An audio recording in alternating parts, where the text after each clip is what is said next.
Здравейте! Вие гледате Тайната на щастието. Точно преди седмица станах свидетел на една красива гледка и това даде повод за днешната ни тема. Докато се разхождах с кучето в парка, на една пейка стояха много симпатични баба и дядо на видима възраст около 80, които не спираха да се смеят. Не си спомням от кога не бях виждала възрастни хора да се смеят така продължително и искрено от сърце, както се казва. Това се запечата дълбоко в съзнанието ми. Не спирах да мисля за щастливите им лица, а това пораждаше и куп въпроси в мен. Ако да се разсмееш и зарадваш искрено е нещо нормално, защо тогава толкова се впечатлих? Къде са изчезнали усмивките на нас порасналите? Какви чудеса може да направи вибрацията на смехът с тялото ни? Дали онези баба и дядо не са запазили очевидно доброто си здраве, благодарение на веселия дух? Още от далечни времена хората са го казали. Светът е оцелял, защото се е смял. Нещо повече, как можем не само да запазим доброто здраве, а и да излекуваме проблема с него чрез смях? Отговорите ще ви дадем в следващите минути. Останете с Тайната на щастието.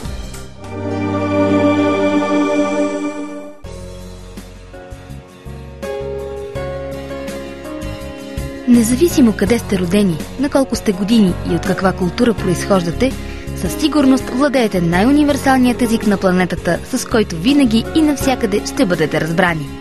Това е езикът на усмивката и смехът. Смехът е универсално средство за общуване, което не познава бариери и винаги стига до сърцето на събеседника, стига да е искрено предизвикан. На времето се смятало, че единствено хората умеем да се смеем. Такова поне било твърдението на легендарният Аристотел. Днес обаче знаем, че някои животни също са способни да произвеждат смехоподобни честоти в някои определени ситуации. Много от тях имат гъдел дори, като маймуните, например. За науката е все още загадка какво точно предизвиква прочутата комична реакция на организма. Мозъкът произвежда много ендорфини по време на смях. Това са така наречените вещества на щастието. Вследствие на това, ние не само се чувстваме по-весели, но и тялото ни получава натурални оздравителни импулси, които го укрепват и правят по-силно.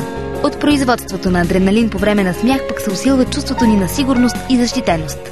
Не случайно днес има редица практики, които използват смеха както за здравни, така и за духовни цели.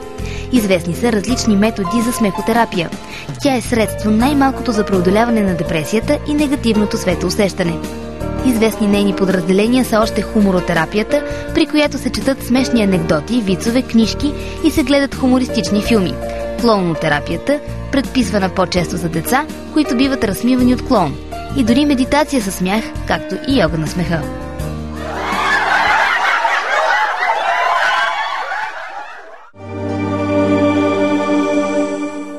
За да разберем истината за това как точно ни действа смехът, поканихме на среща терапевтът по смехотерапия Моника Балаян. Тя е дипломиран психолог в Ереванския държавен университет. Има дългогодишен опит с индивидуални и групови терапии и до момента е провеждала тренинги в Германия, Кипър, Украйна, Русия и разбира се Армения и България. Как можем да променим живота си благодарение на смеха? Вижте! С напредване на възрастта, ние хората често губим децата в нас. Потискаме емоциите си, било то негативни или позитивни. Искреният ни смях също намалява, а при някой дори напълно изчезва.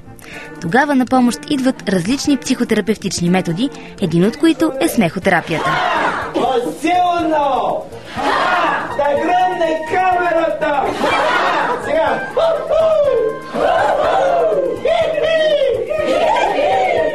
Смехотерапия, това е 8-дневни курс, който включва в себе си доста много методики. Това не само смях, а по-скоро дълбока психологическа работа с смях. И включват дихателни гимнастики, включват гимнастики за тялото, включват дълбоко отпускане, релакс, включват работа с очички, много неща. Всеки ден 4 часа. 3,5-4 часа, от който половин час, започваме от 15-20 минутки, непрекъснат смях. Хората ходят различни и като възрастна категория, и като има и болни, има и здрави, ама искат щастието в живота. Да. Затова ходят при нас. Да. Кой търси щастие, винаги попадат к нам. Рано или късно. Добре, всъщност казахте и болни, и здрави. Възможно ли е чрез този метод да излекува човек здравословен проблем? Така на физическо ниво. Да, абсолютно възможно. И сега уже имаме своите изследвания. Не само възможно, но и дълги ефект. Ако с смяхотерапия, т.е. 100 курс 8-дневни, човек излекувал някаква болест, тя не връща се никога повече. Никога повече. Абсолютно. Става някаква невероятна трансформация вътре в човеки. Голямо подмладяване и ако излекувал край, това уже може да стави такъв възклицателен знак. Дихателната гимнастика е една от най-важните при този метод, тъй като смехът е пряко свързан с дишането на човека. С тези упражнения човек си спомня за искреният смях. Когато мы правим вдох, вдишване и выдох със смях, то есть такова впечатление, че отново човек учится да смеет. И още ха-ха. И от тук идват, разбирате ли? Да. И за това нашата дихателна гимнастика много помагат, за да излизат истински смех, който давал на нас Господ Бог и сама природа. Но сам смях, когато той коремни смех започва, това равносилно на 40 минути йоговска дихателна гимнастика. Защото по определен начин работят вътрешни дихателни органи, разбирате ли? И това невероятно е ефективно. Затова имаме случаи, когато излекуване астма. Астма, излекуване. Някакви други такива интересни случаи. Излекуване сахарния диабет, който не връщал се. Край. Ако сахар в норма влизал, горната норма, ама край. Никога не излизат повече. Уже 2 години наблюдаваме за той човек. За астмата 1 година наблюдаваме след курса. Човек излекувал се. Имаме няколко случаи уже, когато искат забеременеят и не успяват, и след смяхотерапия хората имат деца. Да, страхотно. И това не е странно, защото в древността имали специални жрици, които седнали до жена и смеялись няколко часа. И след това да успяла да имат деца. Има ли хора, които са си тъжни по природа и не се подават лесно на този вид терапия? Еми да, естествено, аз така и наричам тъжни случаи. Но по принцип, да, така и наричам, когато гледам групата, веднага гледам кой тъжни случаи. Да. С кой трябва да работим малко така, за да човек успее да засмеят. И мога казати, че до сега нямаме нито един, който не успял да засмеят за 8 дена. Усмивката, казва Моника, е предшественик на смеха, но истинският смях е триумф на позитива. А и все пак, съгласете се, доста по-приятно е да се отървете от излишни товари с доза смях, отколкото с шепа хапчета. Моника вярва, че в новата ера ще оцелеят хората, които умеят да се смеят. Не случайно и поговорката казва: светът е оцелял, защото се е смял.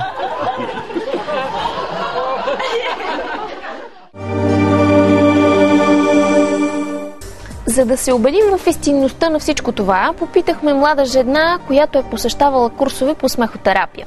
Вижте какво споделя тя за промените преди и след курса. Здрасти, Криси! Здрасти! Говорим си за нещо много приятно, за смеха, за смехотерапията и за това изобщо как хората се чувстват по-добре, когато се смеят.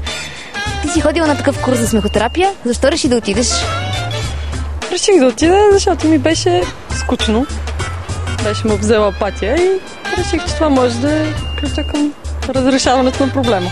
Да кажем, че нямах блясък в очите, когато се смеех. Добре, и какво ти даде този курс? Имаш ли някакви очаквания, примерно, за резултати конкретни? Имах, да, но гледах да не са много големи, за да не остана разочарована, и не останах. Определено, оправдах се. Беше забавно, с много приятни хора се запознах. Каква е разликата сега? Как се чувстваш? По-добре. По-добре. По-често се смея, по-весело ми е и успявам да се насладя на малките неща. А може ли да кажем, че в резултат на този курс, например, хората променят мирогледа си? Да, може. Да. Аз лично за себе си, понеже, слава Богу, нямах толкова проблеми, но за себе си почувствах това, което трябваше, което очаквах. Но на самия курс се наблюдавах много драстични промени у хора. И нагласата им към света, здравословно, дори подобряваха се тегло, също така диоптър. Има хора, които са си свалили диоптъра след смехотерапия. Твърдят. Склонна съм да им вярвам, тъй като са доста различни хора. Не са от една определена група. И имаше положителен ефект за всички. Смее ли се българина често и на какво? Как мислите? А вярва ли в силата на смеха? Зададохме този въпрос на случайни хора. Вижте какво казаха те. Здравейте, често ли се смеете? Да се надявам, че да. Не много. Разбира се. Да. Да. Не особено. Да, случва се често. Да. На какво? Гледам да се смея винаги. Ами, много обичам смешките. Да. На почти всичко. На клиповете в интернет, примерно. Смешни ситуации, приятна компания. На хубави жени, примерно. Да. Малко неща, които са такива от ежедневието. По-скоро с приятели и така нататък. Освен вицовете, може би някоя проява на някое дете. Ами, когато съм с приятели, се смея най-много. Повече случаи на приятели, на случки, които са случили. На всичко. Вярваш ли, че смеха може да лекува? Не зная. Още не съм открил дали може. Да. Определено? Не. Не е особено. Да, и вярвам, че позитивните хора са по-здрави, по-щастливи и да, вярвам. О, разбира се. Особено от другите хора смеха заразява много. Да. Точно дали лекува, не знам, но във всички случаи поддържа добър тонус. На вас какво ви дава смеха? Ами, успокояваме, радваме и караме да забравя проблемите си. Жижденост. Да отпускам напрежението. Сили. Сили? Да. Да продължиш? Да. Минутка щастие.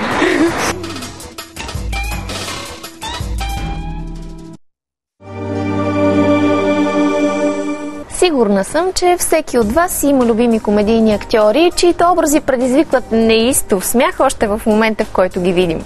Ние се срещнахме с един от тях. Той е разсмивал до сълзи безброй пъти много хора. Каква е тайната на това да умееш да разсмееш и най-мрачния и тъжен поглед, ще ни разкаже сега той.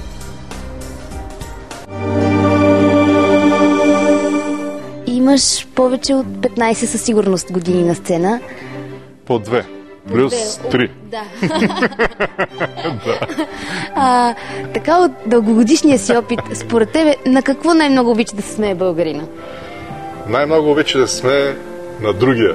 На съседа, на комшията, на приятеля, който нещо е направил неточно, казал е нещо глуповато, някъде нещо е сбъркал. Българин обича малко да се надсмива. И да му е приятно, че на него не му се надсмиват, но на другия да се базикат с другия колкото могат. А казват, че е много полезно и хубаво да се самоиронизира човек. Мислиш ли, че българина умее да се смее на собствените си неща? Аз мисля, че има такива хора и те са много, как да кажа, позитивни. Когато човек умее това изкуство, той означава, че е реалист, оценява точно къде се намира в света, какво може, какво не може и дава така много ясна представа за себе си. И умееш ли да се насмиваш над твоите случки в живота си? Да, обичам, честно казано, като имам някакви неща, на които може и другите да се базика. С мен, на мен така общо взето ми става приятно, защото съм базика или въобще шегата, смеха ми е ежедневие, така че обичам. По принцип, аз лично обичам смеха, породен от живота. Някакви случки в живота, някакви неща, които са станали, нещо, което може човек да вземе да му се посмее, но обичам добронамерен смех. Ти кога откри така, че можеш че разсмиваш добре хората, че хората ти се радват и от кой така си черпил? Значи, префразирано, от малък усетих, че съм дете идиотче, примерно, и че мога да правя щуроти. Още в училище имитирах учители, правях такива щуроти, измислях весели ситуации, почнах да имитирам певци на времето и така. И разбрах, че по едно време тези неща са, как да кажа, достатъчно добре ги правя, за да ги правя тук на сцената. Нали? Да. Много известен си, поне аз така съм те запомнила с образа на Тодор Живков. Добре. Смеят ли се още хората над неговия образ? Да. Включваш ли го в спектаклите? Да, защото се оказва, че вече може да се прави някакъв исторически паралел между това, което е било някога, това, което е сега. На старите помнят и знаят, младите са любопитни, е интересно пък какво точно е.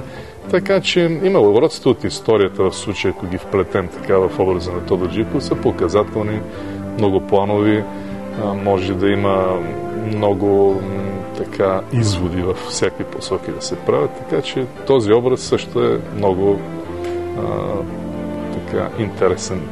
Имаш ли кумир? Ето зад мен. Този винил, който е зад мене, посочва за мен най-големият български комедиен актьор. Георги Парцалев, който от дете много го хареса, като излъчване, като всичко. И мечтаех да стана като него. Това е човекът, който с своето творчество и излъчване просто впечатляваше и омайваше хората и навсякъде беше достатъчно да се появи, без много да говори, за да имат усмивки и радост в хората. И затова направих един спектакъл, посветих го на него, за Георги Парцалев с любов и усмивки. Играем го с няколко колеги. И в този спектакъл мотото е една мисъл на Парцалев, която е написана, може да я прочетеш, ти да я прочетеш. Добрият хумор може да преобрази човека, това е наистина така. Това е така. Точно зарежда ли те смеха? Абсолютно. Какво ти дава? Категорично. Примерно сега, ако беше някоя мрачна репортерка пред мен да ми задава скучни и сериозни въпроси, може би щях да се чуда какво да отговоря. Но ето, ти излъчваш свежест, весели, оптимизъм и на мен ми става приятно и аз се усмихвам, примерно. Помага ли ти по някой път така да се възстановиш от личните си проблеми, от това, че хората се забавляват? Да, значи излъчването на сцената обратно към мен идва една позитивна енергия, макар че забелязвам много пъти и хора, които излъчват отрицателно или не приемат. Това е възможно, има всякакви хора, но като цяло обикновено, понеже аз излъчвам веселие и радост и също си идва един позитивизъм към мен. Категорично ми помага да релаксирам. Това е невероятно, бих казал, като взаимно лечение. Публиката аз си давам някакво облегчаване на много така психосимптоми, а към мене тези позитиви, които идват от същото, мене ме така енергизират, съживяват, мобилизират и така. Трябва да се търси смеха във всички посоки. Смеха е най-вече в семейството на първо място, след това в приятели, в работа, навсякъде трябва да се търси в живота. Позитивни хора трябва да се търсят и така да бъде. Напок на всякакви политически състояния, партии, на всякакви други такива икономически проблеми. Смеха е това, което продължава и кара човек да преодолява препятствията и да върви напред. Човек, една мисъл имаше, води се на Карл Маркс и затова не я цитират много напоследък. Човек се разделя с миналото, смейки се.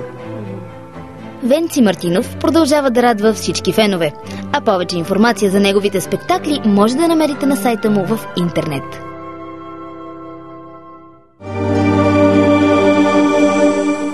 Ако и вие до момента се чудите кое е онова, което мигновенно би могло да ви заради, независимо от това колко сте изнервени, отекчени или отпаднали, вече знаете отговора. Смехът има мощна сила и безотказно действие и това е научно доказан факт. Не го подценявайте. Смейте се винаги и навсякъде. Смейте се, за да изпитвате истинска радост. Смейте се и за да сте здрави. Една мъдрост казва, че красотата ще спаси света, но аз бих добавила, че смехът ще го направи много по-добър за живеене. Гледайте ни в Тайната на щастието и следващия петък по същото време, а до тогава ще очаквам да ни пишете с предложения и мнения на страницата ни във Фейсбук. Желая ви прекрасен уикенд и не забравяйте искрено да се смеете. Останете с Баркод и TV7. Чао!